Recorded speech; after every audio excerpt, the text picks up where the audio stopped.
Breaking news చూస్తున్నారు. Meghalaya honeymoon murder కేసులో సోనం రఘువంశీ ఒక ప్రొఫెషనల్ సీరియల్ కిల్లర్ రేంజ్లో కూడా తాను రఘువంశీని చంపాలని కూడా ప్లాన్ చేసింది. తను ప్లాన్ చేసినట్టుగానే రఘువంశీని చంపేసింది సోనం రఘువంశీ. అయితే ఎప్పుడైతే వీళ్ళ సంబంధం కుదిరిందో, పెళ్లి సంబంధం కుదిరిన తర్వాత ఎంగేజ్మెంట్ రోజు కూడా రాజు రఘువంశీని చంపేద్దామని కూడా సోనం రఘువంశీ ప్లాన్ చేసింది. కానీ ఆ రోజు కుదరకపోవడంతో పెళ్ళైన తర్వాత ఖచ్చితంగా అతన్ని చంపేయాలి, అది కూడా తన కళ్ళ ముందరనే రఘువంశీ చావు చూడాలనుకుంది సోనం రఘువంశీ. సో అదే రేంజ్లో ఒక ప్రొఫెషనల్ కిల్లర్ లాగా, ఒక ప్రొఫెషనల్ సీరియల్ కిల్లర్ ఎలా ఆలోచిస్తాడో సేమ్ అలానే ఆలోచించింది సోనం రఘువంశీ. అయితే హనీమూన్ హారర్ ఎపిసోడ్లో కూడా దిమ్మ తిరిగే అంశాలు బయటకు వస్తున్నాయి. పోలీసుల దర్యాప్తులో సోనం రఘువంశీ కూడా నిజాలు ఒప్పుకుంటుంది. అయితే నిశ్చితార్థం అవ్వగానే రఘువంశీని చంపాలనుకుంది సోనం, కానీ అప్పుడు కుదరకపోవడంతో ప్లాన్ చేంజ్ చేసింది. అయితే రఘువంశీ చనిపోవడాన్ని స్వయంగా తన కళ్ళ ముందర అతను చనిపోతుంటే చూస్తూ ఆనందించాలి, రాక్షస ఆనందాన్ని పొందాలి అని అనుకుంది సోనం రఘువంశీ. అయితే సోనం కళ్ళ ఎదుటే పొడిచి చంపేలా కూడా సుపారీ గ్యాంగ్తో కూడా డీల్ మాట్లాడింది. 20 లక్షల రూపాయల డీల్ మాట్లాడింది సోనం. అయితే చనిపోయాడని నిర్ధారించుకునే వరకు కూడా అక్కడే అతను చనిపోయాడా లేదా అని కూడా అక్కడ కన్ఫర్మ్ అయినంత వరకు కూడా సోనం అక్కడే ఉంది. ఆ తర్వాత భర్త చనిపోయిన తర్వాత స్వయంగా తన చేతులతో తానే లోయలో సోనం తన భర్తను లోయలో పడేయడానికి ఆ నిందితులకు కూడా తన చేతులతో తాను తన భర్త శవాన్ని కూడా ఆ లోయలో పాడేసి ఒక క్రూరమైన భయంకరమైన మర్డర్లో ఇన్వాల్వ్ అయింది సోనం రఘువంశీ. సో ఇప్పుడు సంచలనమైన విషయాలు బయటకు వస్తున్నాయి.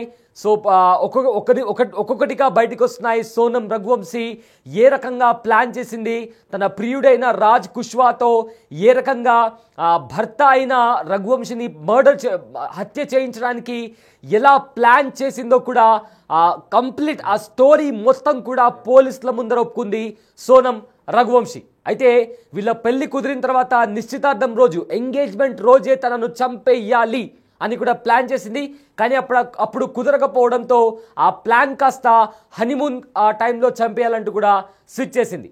అయితే ఇదే అంశానికి సంబంధించిన పూర్తి డీటెయిల్స్ అందించడానికి మా కలీగ్ రామ్ అందుబాటులో ఉన్నారు. ఎస్ రామ్, ఇప్పటికే ఈ మేఘాలయ హనీమూన్ మర్డర్ కేసుకి సంబంధించి కూడా సంచలనమైన నిజాలు బయటకు వస్తున్నాయి. ఒక్కొక్క నిజం బయటకు వస్తుంది. సో ప్రజెంట్ అయితే ఎంగేజ్మెంట్ రోజే ఆ సోనం రఘువంశీ చంపేయాలని ప్లాన్ చేస్తున్నట్టు తెలుస్తుంది. ఏంటి ప్రజెంట్ మన దగ్గర ఉన్న అప్డేట్ ఏంటి రామ్? మానవ సంబంధాల్లోని చీకటి కోణాలు వెలుగు చూస్తున్నాయి. చాలా భయంకరమైన నిజాలు బయటపడుతున్నాయి. రోజుకో కొత్త ట్విస్ట్ బయటపడుతుంది. అసలు సోనం నేర ప్రవృత్తి, అసలు ఆమె నేరపూరిత ఆలోచనలు ఏ రకంగా ఉన్నది, ఆమె మైండ్ ఏంటి, అసలు ఇంత క్రూయల్ గా ఇలా ఆలోచిస్తారా ఒక అమ్మాయి అనే ఒక రకంగా ప్రస్తుతం ట్విస్ట్లన్నీ బయటపడుతున్న పరిస్థితి. అసలు ఒక ప్రొఫెషనల్ కిల్లర్ లెవెల్లో సోనం ఈ మర్డర్స్ కే చేసినట్టుగా మనకు కనబడుతోంది. ఈ మొత్తం మీద ఈ హనీమూన్ ఎపిసోడ్ లో దిమ్మ తిరిగే అంశాలు అయితే బయటపడుతున్నాయి. అనేక అంశాలు అయితే పోలీసుల విస్తుగొల్పే అంశాలు బయటకు వస్తున్నాయి. పోలీసుల దర్యాప్తులో బయటపడుతున్న పరిస్థితి. అసలు 11వ తారీఖున పెళ్ళైంది. సో 15వ తారీఖున మళ్ళీ వాళ్ళ అమ్మ వాళ్ళ ఇంటికి వచ్చేసింది. తిరిగి నిశ్చితార్థం కాగానే ఇంటికి వచ్చేసింది. సో అప్పుడే డిసైడ్ అయింది, అతన్ని రఘువంశీని చంపాలని నిర్ణయించుకుంది. అప్పటికే ఈ కుష్వాతో టచ్ లోకి వచ్చింది.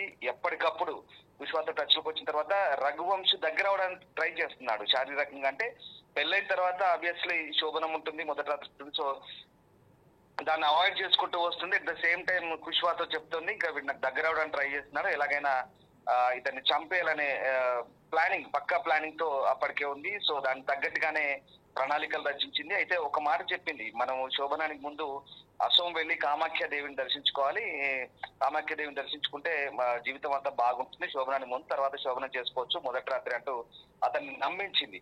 ఆ క్రమంలోనే నమ్మించి ఓకే చేసిన తర్వాత ఈ టికెట్స్ బుక్ చేసింది. అది కూడా రిటర్న్ టికెట్స్ లేకుండా బుక్ చేసింది. తర్వాత అసోం వెళ్లే క్రమంలో అక్కడి నుంచి స్కిప్ చేసి మేఘాలయ వెళ్ళింది. ఇదంతా మొత్తం వ్యవహారాన్ని రాజ్ కుష్వాతో ఎప్పటికప్పుడు అప్డేటెడ్ గా మెసేజ్లు, ఫోన్లు అన్ని అప్డేటెడ్ గా అతనికి సమాచారం అందిస్తున్న పరిస్థితి కనబడుతుంది. సో వీళ్ళ వెంటే ఆ మిగతా కిల్లర్స్ కూడా ఫాలో అయిన పరిస్థితి కనబడుతుంది. సో రఘువంశ్ వాడు చనిపోవడం స్వయంగా చూడాలంటూ కూడా సోనం ఆరాట పడిందంటే ఎంత క్రూయల్ గా ఆలోచించింది ఒకసారి మనం అర్థం చేసుకోవచ్చు. సోనం కళ్ళెదితే పొడిచి చంపేలా సూపర్ గ్యాంగ్ అయితే డీల్ కుదుర్చుకున్న పరిస్థితి. ఇంకొక ఆసక్తికర విషయం ఏంటంటే రాజ్ కుష్వాతో సంభాషణ జరిగినప్పుడు ఒకవేళ ఈ కిల్లర్స్ కనుక చంపడానికి వెనక ముందు అయితే కనుక నేనే ఆ ఫోటోషూట్ పెడుతూ అక్కడికి వెళ్తున్న క్రమంలో మీరు ఫొటోస్ తీయండి, మీకు చేత కాకపోతే నేనే వాని వెనకాల నుంచి తోసేస్తాను బర్తరి అంటూ అంత ధైర్యంగా చెప్పిన పరిస్థితి. అంటే ఎంత కఠినంగా ఆలోచించింది, పూర్తిగా అతన్ని అడ్డు తొలగించుకోవాలని ఎంతటి వ్యూహాన్ని రచించిందో ఒకసారి మనం అర్థం చేసుకోవచ్చు. అసలు కళ్ళు బయర్లు కమ్మే విషయాలు, మైండ్ బ్లాక్ అవుతుంది పోలీసులకి.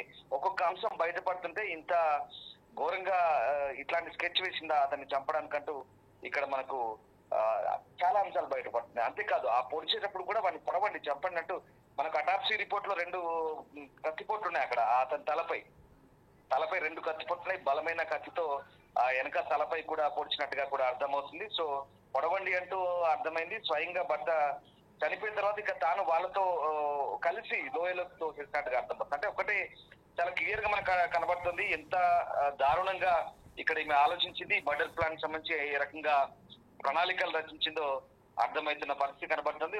దీనికి సంబంధించి పోలీసుల విచారణలు అయితే ప్రస్తుతం విస్తుగొల్పే అంశాలు అయితే బయటపడుతున్న పరిస్థితి. దర్యాప్తును పోలీసులు అయితే వేగవంతం చేశారు. పక్కా ప్లాన్ తో భర్త రఘువంశను హత్య చేయించినట్టుగా పోలీసులు మంగళవారం అర్ధరాత్రి అరెస్ట్ చేసిన తర్వాత ప్రత్యేక దర్యాప్తు బృందం సిట్ ఏదైతే ఉందో షిల్లాంగ్ తరలించింది. ఈ కేసులో అరెస్ట్ అయిన మరో 4 వ్యక్తులు కూడా షిల్లాంగ్ కు తీసుకొచ్చి విచారించే క్రమం సీన్ మొత్తం రీక్రియేట్ చేసే పనిలో ఉన్నారు. షిల్లాంగ్ ఇండోర్ నుంచి ఈ 4 తీసుకొచ్చే క్రమంలో మనకు ఒక వీడియో వైరల్ అవుతుంది. ఒక ప్రయాణికుడు కోపంతో ఆ 4 నిందితులు ఒక చెంప చెల్లెలు అనిపించాడు. అంటే దేశం అంతా ఏ రకంగా ఆలోచిస్తుంది, రగిలిపోతుంది. ఒక అమ్మాయి ఈ ఇన్సిడెంట్ నిజంగా అసలు భారతదేశం ఇదొక చర్చనీయాంశమైన పరిస్థితి కనబడుతుంది సైడ్. ఎందుకంటే ఇలాంటి ఇన్సిడెంట్ జరుగుతుంది, ఇంత బ్రూటల్ గా ఒక అమ్మాయి మర్డర్ చేస్తుంది, ఇంత క్రియల్ గా బిహేవ్ చేస్తుందని ఎవడు ఊహించని పరిస్థితి కనబడుతుంది. సో ఆ రకంగా సోహరాపట్నంలో క్రైమ్ సీన్ రీకన్స్ట్రక్షన్ చేస్తామని అధికారులు అయితే చెప్తున్నారు. తర్వాత హత్య జరిగిన తీరుపై అయితే క్లారిటీ వస్తుంది. ఎందుకంటే ఇప్పటికే వైద్య పరీక్షల కోసం సోనంను ఆసుపత్రికి తరలించారు. ఆమె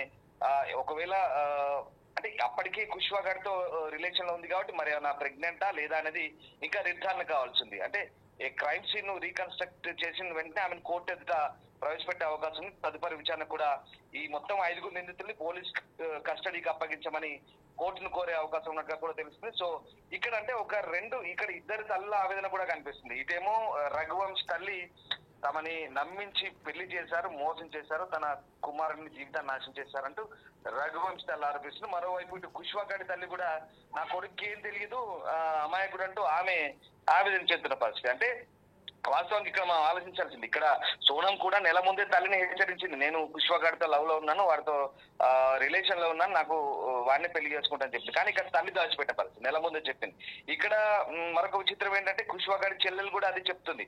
అసలు దీది అని పిలిచేవాడు, అక్క లేదో చెల్లి దీది అంటే, సో ఆ రకంగా పిలిచేవాడు, వీళ్ళ మధ్య ఇలాంటి రిలేషన్ ఉందంటే నేను నమ్మట్లేదంటూ కుష్వా చెల్లెలు చెప్తుంది. కుష్వా తల్లి కూడా ఈ రకంగానే నా కొడుకు అమాయకుడు అని చెప్తుంది. ఎవ్వరికి వారు ఇప్పటికి కూడా సోనం తల్లిదండ్రులు కూడా మా బిడ్డ అమాయకురాలు, ఏదో ఇరికించే ప్రయత్నం చేస్తున్నారంటూ వీళ్ళు చెప్తున్న పరిస్థితి. అంటే ఈ కేసులో పోలీస్ దర్యాప్తులో, ఇండిపెండెంట్ గా జరుగుతున్న దర్యాప్తులో అనేక అంశాలు అయితే బయటపడుతున్న పరిస్థితి కనబడుతోంది. మేఘాలయ పోలీసులు చాలా ప్రిస్టేజియస్ గా తీసుకున్నారు. ఇప్పుడు మేఘాలయకు అందరినీ దాదాపుగా తరలించిన పరిస్థితి ఉంది ఫ్లైట్ లో. అక్కడి నుంచి ఇక్కడ మేఘాలయ సీఎం కూడా చాలా సీరియస్ గా స్పందిస్తున్నారు. కొన్ని మీడియా సంస్థలు ముఖ్యంగా మేఘాలయలో ఈ ఘటన జరిగిన తర్వాత దాదాపు 17 రోజుల తర్వాత ఈ తతంగం అంతా బయటకు వచ్చింది. కాబట్టి ఈ లోపు మేఘాలయకు సంబంధించిన టూరిజాన్ని ఎంత డ్యామేజ్ చేయాలో అంత డ్యామేజ్ చేశారు. కాబట్టి ఇలాంటి నిర్ణయాలు, ఇలాంటి వార్తలు కొంచెం చెప్పే ముందు దానికి సంబంధించి ఆలోచించి చేయాలి, బాధ్యతాయుతంగా వ్యవహరించాలంటూ మేఘాలయ ముఖ్యమంత్రి కూడా కొంత బాధపడ్డ పరిస్థితి కనబడుతుంది. ఎందుకంటే వాళ్ళ రాష్ట్రానికి చెడ్డ పేరు, ఒక నేరస్తురాల వల్ల టోటల్ రాష్ట్రానికి, ఒక కమ్యూనిటీకి, అక్కడ సొసైటీకి చెడ్డ పేరు వచ్చే పని జరిగింది. కాబట్టి ఆయన వేడుకుంటున్నారు భవిష్యత్తులో ఎలాంటి పునరావృతం కావద్దని చెప్తున్న పరిస్థితి. అంటే మనకి ఇక్కడ చాలా క్లియర్ గా కనిపిస్తుంది కుష్వా రిలేషన్, ఇక్కడ సోనం రిలేషన్ చాలా క్లియర్ గా బయటపడింది. పోలీసుల విచారణలో అన్ని అంశాలు బయటపడ్డ పరిస్థితి కనబడుతోంది. చాలా క్లియర్ గా, చాలా కసిగా దగ్గరుండి చంపించింది, దగ్గరుండి తోసేసింది. అసలు పెళ్ళైన 3 రోజులకే ఇంకా అతన్ని కంప్లీట్ గా తన లైఫ్ నుంచి ఎలిమినేట్ చేయాలని ఒక పక్క ఆలోచనతో స్కెచ్ అంతా వేసింది. మొత్తం మాస్టర్ మైండ్ అంతా సోనమే అని చెప్తున్నారు. సో కుష్వా అయితే ఇండోర్ లో ఉండి ఇక మొత్తం నడిపించాడు. అతను కూడా మొత్తం అప్డేట్ చేస్తూ వచ్చింది. వీళ్ళు వెళ్ళిన లొకేషన్ ఏం చేస్తున్నారు ఎప్పటికప్పుడు అప్డేట్ చేస్తుంది. అలాగే దాంతో పాటు వీళ్ళు బస చేసినటువంటి హోటల్ దగ్గరే 1 కిలోమీటర్ దూరంలో ఈ మిగతా నిందితులున్నారు. వికాస్, ఆనంద్, ఆకాష్, ఈ ముగ్గురు ఎవరైతే ఉన్నారో వీళ్ళు కూడా అక్కడే ఉన్నారు. సో ఇదంతా కూడా అంటే ఇక్కడ కీలక మలుపు ఎక్కడ జరిగిందంటే ఆల్బర్ట్ అనే ఒక గైడ్ ఇచ్చిన సమాచారం మేరకే మొత్తం వ్యవహారం అంతా బయటపడింది. అంతేకాదు కత్తి, వాళ్ళు యూజ్ చేసిన కత్తి కూడా అది ఆన్లైన్ తెప్పించారు. ఎందుకంటే అలాంటి కత్తి మేఘాలయలో దాదాపు వాడరంట. అక్కడ ఉన్నటువంటి కమ్యూనిటీ కానీ ఎవరు కానీ అలాంటి కత్తులు వాడరు. సో ఇది కూడా ఒక కీలక మలుపుగా చెప్తున్నారు. ఏదేమైనా మేఘాలయ పోలీసులు చాలా సీరియస్ గా దీన్ని తీసుకున్నారు. ఇప్పుడు మళ్ళీ ఈ 4 నిందితులు కూడా మొత్తం 5 రాజ్ కుష్వాతో కలిపి వీళ్ళంతా కూడా ఇప్పుడు మేఘాలయకి తీసుకొచ్చిన తర్వాత అక్కడంతా కూడా మళ్ళీ సీన్ రిక్రియేట్ చేస్తున్న పరిస్థితి కనబడుతోంది. సో కీలక ఆధారాలు అయితే లభ్యమయ్యాయి. ఈ ఆపరేషన్ హనీమూన్ అనే కోడ్తో మేఘాలయ పోలీసులు దర్యాప్తు చేస్తున్నారు. ఇప్పటికే మేఘాలయ పోలీసులు సిట్ ఏర్పాటు చేశారు. మధ్యప్రదేశ్ లోని ఇందోర్, ఉత్తరప్రదేశ్ లోని ఘాజీపూర్ లోని నిందితుల ఇళ్లలో సోదాలు కూడా చేశారు. అక్కడ కూడా కీలక ఆధారాలు సేకరించినట్టుగా మేఘాలయలోని ఈస్ట్ కాశీ హిల్స్ జిల్లా ఎస్పీ వివేక్ చెప్తున్నారు. సో సోనం, ఆమె రూపొందించిన హత్య ప్లాన్ అమలు చేసిన నిందితులు, ఎగ్జిక్యూట్ చేసిన వాళ్ళంతా మధ్యప్రదేశ్ లోని ఇందోర్, ఉత్తరప్రదేశ్ లోని ఘాజీపూర్ లో అరెస్ట్ చేశారు. ఇందోర్ లో మేఘాలయ పోలీసులు అరెస్ట్ చేసిన నిందితులను కోర్టు 6 రోజుల రిమాండ్ పంపిస్తే ఇప్పటికే ట్రాన్సిట్ రిమాండ్ తీసుకున్నారు. సో ఈ రిమాండ్ లో అనేక అంశాలు అయితే బయటపడే అవకాశం ఉంది. సో ఆ రకంగా భర్త హత్య తర్వాత కూడా సోనం ఎక్కడెక్కడికి వెళ్ళిందనే మొత్తం అంశాలు కూడా విచారించారు. చిరపుంజిలో హనీమూన్ పర్యటనలో ఉండగా గల్లంతైన అయిన తర్వాత జూన్ 2న రఘువంశ్ డెడ్ బాడీ దొరికింది. సో ఆ రకంగా పోలీసులు తర్వాత ఘాజీపూర్ లో అరెస్ట్ చేసిన తర్వాత ఆమె సోహ్రా నుంచి రైల్లో అస్సాంలోని గువాహటి చేరుకుంది. అక్కడ నుంచి బీహార్ లోని పట్నాకు వెళ్ళింది. అటు నుంచి ఇందోర్ కూడా వచ్చి ప్రియుడితో ఒక రోజు ఆ అద్దీంట్లో గడిపినట్టుగా చెప్తున్నారు. సో ఆ రకంగా 25-27 మధ్య సోనం రైల్లోనే మళ్ళీ ఇందోర్ చేరుకొని ఇక్కడ దేవాన్ గేట్ సమీపంలో ఓ అద్దీంట్లో దిగినట్టు చెప్తున్నారు. ప్రియుడు రాజ్ కుష్వాన్ కలిసింది, వాటితో గడిపింది. తర్వాత ఇద్దరు కలిసి మళ్ళీ పారిపోయేందుకు స్కెచ్ చేశారు. ఓ టాక్సీ మాట్లాడి సోనం యూపీకి పంపాడు మళ్ళీ రాజ్ కుష్వా. సో ఈ ఒత్తిడి పెరుగుతున్న క్రమంలో ఇక ఇదేదో అనవసరంగా మెడకు చుట్టుకుంటుందని చెప్పేసి ఏదో నాటకం ఆడదామని ప్లాన్ లో మళ్ళీ గాజీపూర్ పంపించి అక్కడ అమాయకంగా డాబా ఓనర్ తో మాట్లాడి ఫోన్ ఇంట్లో వాళ్ళకి చేసి ఏదో బయటపడదాం తప్పించుకుందామని చెప్పి ఒత్తిడిలో భాగంగా స్కెచ్ చేశారు. కానీ మొత్తం సీన్ రివర్స్ అయింది, కంప్లీట్ గా దొరికిపోయింది. నిందితులు కూడా ఒప్పుకున్నారు. ఇప్పుడు భారతదేశం అంతా ఇదే చర్చ. నమ్మక ద్రోహం ఒకటే, నమ్మక ద్రోహం చేస్తే ఎలా ఉంటుంది, మానవ సంబంధాల్లో విష బీజాలు నాటితే ఎలా ఉంటుంది అనేది ఇప్పుడు మనకు ఈ ఎపిసోడ్ లో క్లియర్ గా అర్థమవుతుంది. దేశం అంతా ఎది చెప్తున్నట్టు ప్రస్తుతం 2-3 రాష్ట్రాల పోలీసులంతా కూడా దీనిపైన లోతాన్ని దర్యాప్తు చేస్తున్నారు. ఇక వీళ్ళందరూ కూడా రిమాండ్ పంపే ఆలోచనలో ఉంది court. Yes Ramdas, thanks for the update. So present దేశవ్యాప్తంగా మేఘాలయ హనీమూన్ మర్డర్ కేసు కూడా దేశవ్యాప్తంగా సంచలనం సృష్టిస్తోంది. అయితే ఆ విచారణలో కూడా కొత్త విషయాలు కూడా బయటికి వస్తున్నాయి. అయితే రీసెంట్గా వచ్చిన అప్డేట్ ప్రకారం అయితే వీళ్ళ పెళ్లి కుదిరిన తర్వాత ఏదైతే ఎంగేజ్మెంట్ రోజే రఘువంశిని చంపేద్దామని కూడా ప్లాన్ చేసింది సోనం. కానీ అది కుదరకపోవడంతో ఆ ప్లాన్ కాస్త హనీమూన్ టైంలో ప్లాన్ ప్రకారంగా తన భర్త అయిన రఘువంశిని కూడా చంపేసింది సోనం రఘువంశి.